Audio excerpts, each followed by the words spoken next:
Hello hi welcome to Ritikasri vlogs. ఓం గం గణపతియే నమః. మా గల్లీలో గణేష్ నవరాత్రులు అంటూ నేను ఒక్కొక్క షార్ట్ వీడియో అప్లోడ్ చేస్తుంటే అన్ని వీడియోస్ చూసారు కదా. ఇప్పుడు వచ్చేసి అన్ని వీడియోస్ కలిపి ఒక్క వీడియోలో అయితే చూసేయండి. గణేష్ నవరాత్రుల్లో భాగంగా మా గల్లీలో ఉన్న వాళ్ళందరూ ఒక్కొక్క ఫ్యామిలీ ఒక్కొక్క రోజు గణపతి మండపంలో కూర్చొని స్వామివారికి అయితే పూజలు చేసేవారు. అంతేకాకుండా వారికి నచ్చిన ప్రసాదాలతో పాటు పెద్ద పెద్ద పూలమాలలు పూలదండలు కూడా తీసుకుని వచ్చి స్వామివారికి అయితే సమర్పించుకునేవారు. స్వామివారికి ప్రసాదంగా ఎక్కువగా పులిహోర, శనగలు, ఇంకా ఏదొక స్వీట్, అలాగే ఉండ్రాలు, ఈ విధంగా ఒక్కొక్కరు ఒక్కొక్క వెరైటీ చేసుకుని వచ్చి స్వామివారికి అయితే సమర్పించేసేవారు. వీళ్ళు తీసుకొచ్చిన పూలమాలలు చూస్తుంటే ఆ మాలలు వేయంగానే స్వామివారు అయితే కలకల్లాడిపోతూ ఉండేవారు. పూజ మొత్తం కంప్లీట్ అయిపోయిన తర్వాత స్వామివారికి నైవేద్యం సమర్పించేసి ఆ నైవేద్యాన్ని ప్రసాదంగా మేము స్వీకరించేసేవాళ్ళం. తిన్న తర్వాత తిన్నదంతా అరగడానికి స్వామివారి ముందు ఈ విధంగా కుప్పిగంతులు అయితే వేసేసేవాళ్ళం. అందరం కలిసి ఒకచోట చేరినప్పుడు ఊరికే ఎలా ఉండగలుగుతాం చెప్పండి. అందుకని ఈ విధంగా ఆటలాడేసేవాళ్ళం.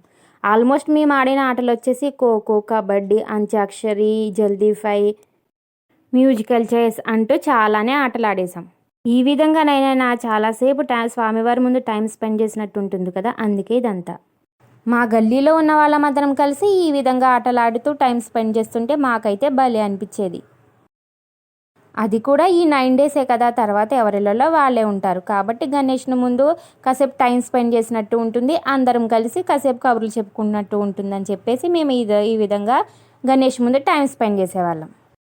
కనీసం సంవత్సరానికి ఒకసారైనా ఈ విధంగా అందరూ కలిసి ఆడుతూ పాడుతూ ఉంటుంటే భలే అనిపిస్తుంది కదా.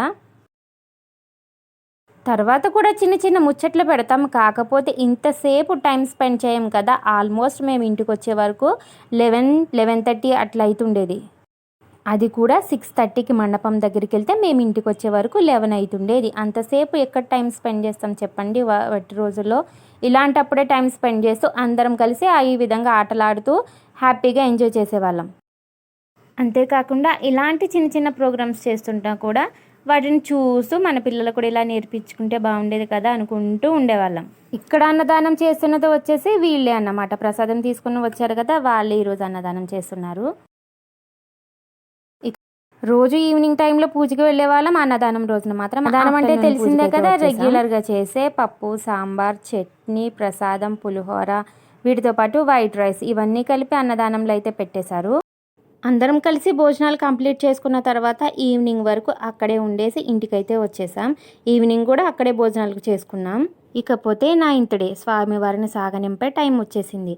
అందుకోసం అందరం కలిసి ఈ విధంగా బంతిపూల మాలలు అయితే కట్టేశాం.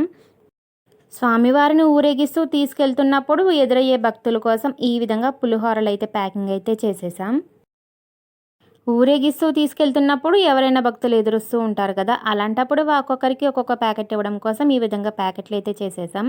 తర్వాత స్వామివారికి లాస్ట్ పూజ కూడా చేసేసారు. ఇకపోతే నిమజ్జనానికి అయితే స్వామివారిని కదిలించేశారు పంతులు గారు వచ్చి. ఇకపోతే స్వామివారిని తీసుకెళ్ళడానికి రథం కూడా సిద్ధమైపోయింది. అందుకోసం స్వామివారిని తీసుకెళ్లే బండికి ఈ విధంగా పూలు కట్టేసి అదేవిధంగా బొట్లు కూడా పెట్టేశారు. ముందుగానే తీసుకుని సైడ్కి పెట్టుకున్న పులిహోరను అయితే స్వామివారికి నైవేద్యం పెట్టేసుకున్న తర్వాత అందరికీ కొంచెం కొంచెంగా ప్రసాదంగా పంచిపెట్టేశారు. స్వామివారిని తీసుకెళ్లే బండి చుట్టూ ఈ విధంగా బొట్లు పెట్టేసింది. కొన్ని పూలతో అయితే డెకరేషన్ కూడా చేసేశారు. పంతులు గారు వచ్చి స్వామివారి పీఠాన్ని కదిలించేసిన తర్వాత ఊరేగింపు కోసం సర్వం సిద్ధం చేసి పెట్టేశారు.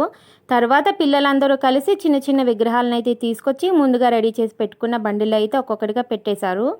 చిన్న చిన్న విగ్రహాలంటే ఇళ్లలో పూజ చేసుకున్న వాళ్ళందరూ పెద్ద స్వామివారి దగ్గర తీసుకొచ్చి విగ్రహాలు అయితే పెట్టేసి ఉంటారు కదా, అవన్నమాట చిన్న చిన్న విగ్రహాలు. మేము కూడా ఇదే గల్లీలో ఉంటున్నాం కాబట్టి స్వామివారికి మేము ఇంట్లో పెట్టుకున్న గణపతిని కూడా ఇక్కడే ఇచ్చేసాం. తర్వాత ఉట్టి స్టార్ట్ చేయడం కోసం వాటర్ మొత్తం పట్టుకపోతే ఉట్టు కొడుతున్నప్పుడు మొహం మీద వాటర్ కొడుతూ ఉంటారు కదా, వాటి కోసం సర్వం సిద్ధం చేసి పెట్టేశారు. తర్వాత మండపంలో ఉన్న వినాయకుడిని అయితే తీసుకొచ్చేసి జాగ్రత్తగా బండి మీద పెట్టేశారు. తర్వాత వచ్చేసి అందరూ కలిసి ఉట్టును కొట్టడానికి రెడీ అయిపోతున్నారు. అందుకోసం ఉట్టికైతే ఈ విధంగా పూజలు చేసేసి ఉట్టునైతే రెడీ చేసి పెట్టేశారు. తర్వాత ఒక తాడు కట్టేసి పైకైతే లాగేశారు. ఇకపోతే మా గల్లీలో ఉన్న వాళ్ళందరూ కలిసి చిన్న పెద్ద అన్న తేడా లేకుండా పిల్లలు పెద్దవాళ్ళు అందరం కలిసి కొట్టడం కంప్లీట్ అయిపోయిన తర్వాత లడ్డు వేలం పాట అయితే 53,000కి ఎంతకో పోయింది. లడ్డు వచ్చేసి వీళ్ళే తీసుకున్నారు. తర్వాత ఇంటికెళ్ళి స్నానాలు చేసుకుని వచ్చేసి ఇకపోతే డీజే కోసం ఈ విధంగా మేము డాన్స్ వేయడం స్టార్ట్ చేసేసాం. ఇకపోతే గణపైన పంపించేటప్పుడు మళ్ళీ రావయ్య అంటూ హ్యాపీగా పంపించాలి కదా, అందుకోసమే మేము ఈ విధంగా డాన్స్లు అయితే చేసేస్తున్నాం. ఇదే లాస్ట్ డే, రేపటి నుంచి ఎవరిళ్ళల్లో వాళ్ళే ఉంటాము కాబట్టి ఈ విధంగా చిందులు వేసేస్తున్నాము. మళ్ళీ నెక్స్ట్ ఇయర్ వచ్చే వినాయకుడి కోసం వెయిట్ చేయాల్సి వస్తుంది కాబట్టి అప్పటి వరకు స్వీట్ మెమొరీస్గా ఉంటుంది కాబట్టి. ఇకపోతే కాసేపు ఈ విధంగా డ్యాన్సులు వేసుకున్న తర్వాత స్వామివారి బండిని అయితే ముందుకు కదిల్చడం స్టార్ట్ చేసేసారు. ఆల్మోస్ట్ 12 వరకు మా గల్లీలోనే ఉంచారు. తర్వాత కొంచెం కొంచెంగా ముందుకు తీసుకెళ్ళడం స్టార్ట్ చేసేసారు. తర్వాత 118 వరకు మేము అయితే స్వామివారు బండి చుట్టూనే ఉన్నాము.